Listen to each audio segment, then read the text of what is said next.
Hello, welcome to Talking Europe. An unprecedented political and democratic crisis. That's how my guest describes the situation in France. Pierre Moscovici is the first president of the Cour des Comptes, the Court of Auditors, which is the supreme body for auditing the use of public funds in France. Pierre Moscovici was European Commissioner for Economic and Monetary Affairs during the first Trump presidency, in fact, and he's also been Minister of Economy and Finance in the former Socialist government in France. Well, indeed, this country is going through major government instability, an alarming public deficit, all of this at a time when the populist right is surging and Europe as a whole struggles to find its feet in a growingly unpredictable multipolar world. Welcome to the program, Mr. Moscovici. Bonjour. So let's start with a scandal which is actually rocking Brussels at the moment, surrounding the former High Representative for Foreign Policy, Federica Mogherini, who's been accused of misusing public funds. Of course, the probe is ongoing, but as you actually worked with her, right, you were at the Commission at the same time, were you surprised when this news broke? Totally surprised. Federica Mogherini is a remarkable person. She's a personal friend.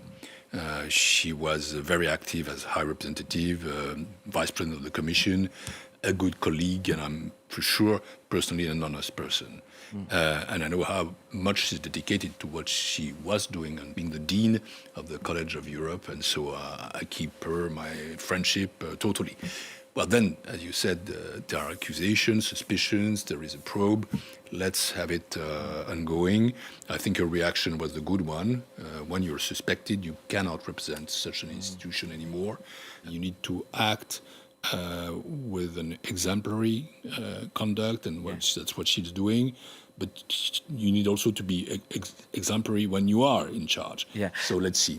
You're leaving for a new job in January, which is to be on the European Court of Auditors in Luxembourg. One of the jobs of that court is to scrutinize how EU funds are being used. So will it actually, will the European Court of Auditors also be looking into how these funds in the Mogherini scandal were allegedly misused? I don't know, because, it's a court of audits, so it establishes its own program on its own basis. The purpose is twofold. The first one is to ensure regularity of public expenditures, and the second one is to judge the performance efficiency of public spending for Europe. And so there are a lot of reports which are delivered each year. I don't know if this is on the program.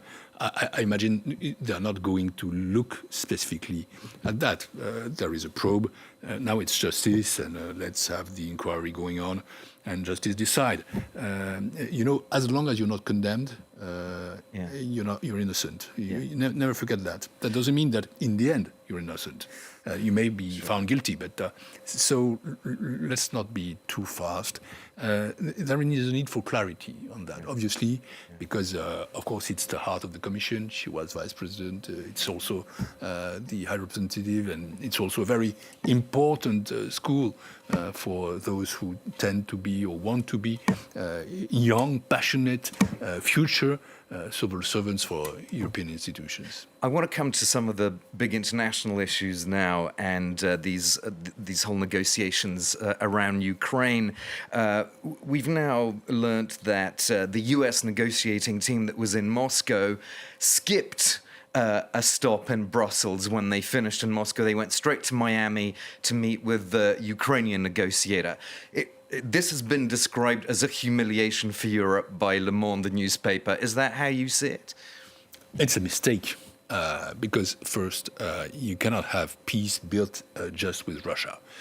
So they met with Mr. Putin. They are meeting Ukrainians in Miami. It's not exactly the same. The symbol is that they go to meet Mr. Putin, who is a protagonist, and not any protagonist, since the start of this war is invasion of Ukraine by Russia. So it was an American mistake not to come to Brussels. No, I mean, there are several mistakes. The first one is to treat asymmetrically Russia and Ukraine, to seem to be more on the Russian side than on the Ukrainian side, and Mr. Witkoff has shown his preferences before. And the second mistake, of course, is to bypass the Europeans, because how could you imagine that the peace, and we all want peace, and probably there is a way to peace. Mr. Zelensky says that too. But peace cannot be done against Ukraine. And peace cannot be created without Europeans. So skipping, as you said, the Europeans is also a mistake. So I would say there is a kind of double fault there. It's not the right way to handle the situation, in my view. But, I'm not a diplomat, I'm not in politics anymore, but I still have my own feelings and conviction.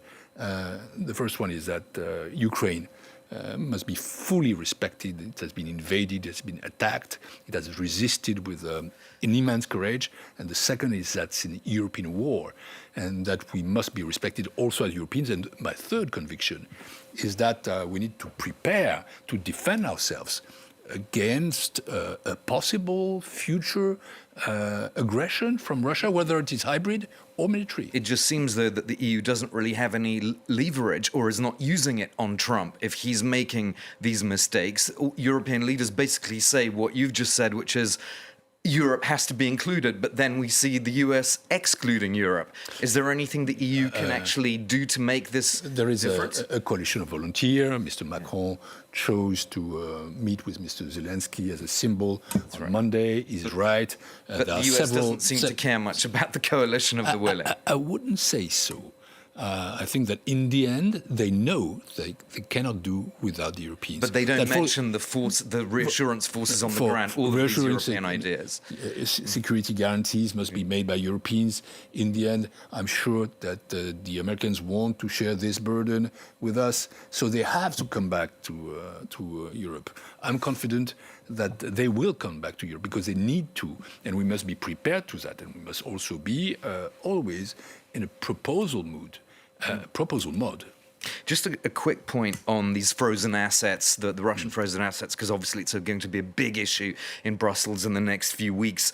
If there's no breakthrough on using the assets in Euroclear in this depository, do you think the alternative proposal for this loan with joint borrowing, is that something that EU member states will accept, or they're too worried about their public finances to do something like that? I learned one thing is in Brussels, that is never be the what-if guy. There is a plan A, and the plan A is to use those frozen assets. Yeah. I think that it's the right time to do that.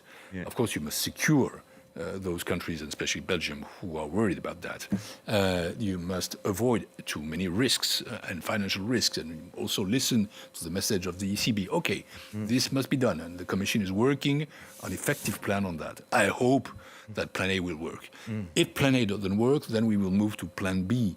But one thing I'm quite sure of is that we cannot stay on our own without doing anything.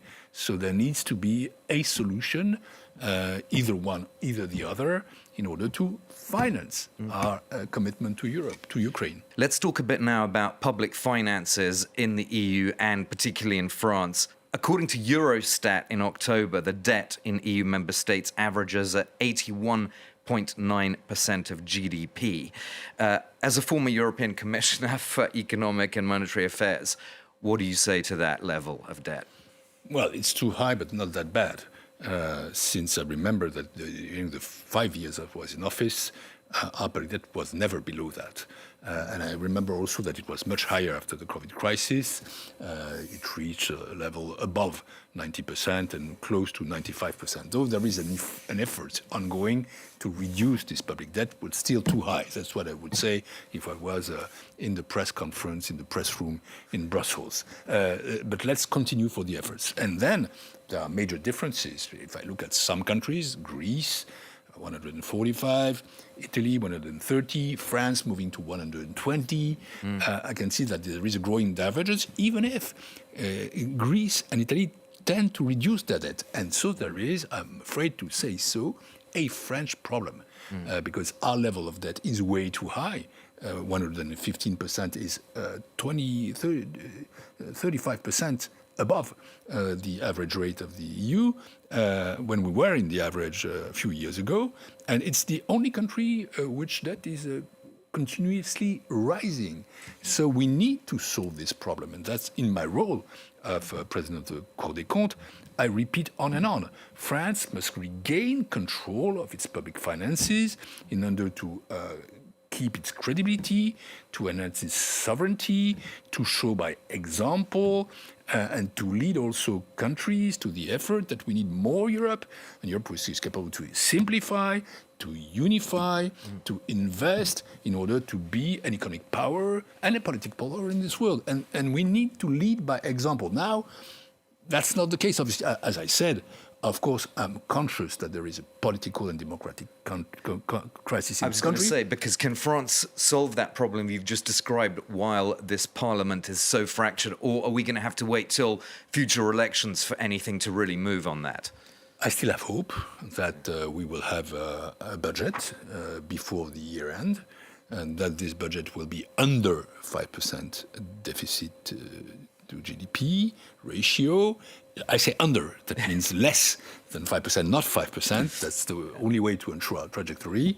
I hope this will be done, but I know that the structural problems of this country will only be solved after 2027, which is the year of the next presidential elections, and we need to recover a vision, and we also need to recover a majority in the parliament, and this majority does not exist for the time being, so they are muddling through. It's difficult to govern a country in such conditions. The Prime Minister tries, but his job is hard. That's for sure. We'll have to stop there. Thank you so much for being my guest, Pierre Moscovici, first president of the Cour des Comptes, the Court of Auditors here in France. Thanks for watching this episode of Talking Europe.